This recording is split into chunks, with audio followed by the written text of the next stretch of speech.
الله وما يصير على سيدنا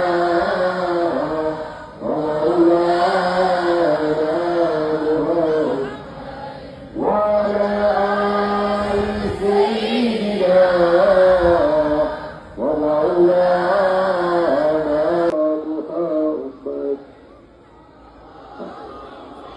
اللهم صل وسلم على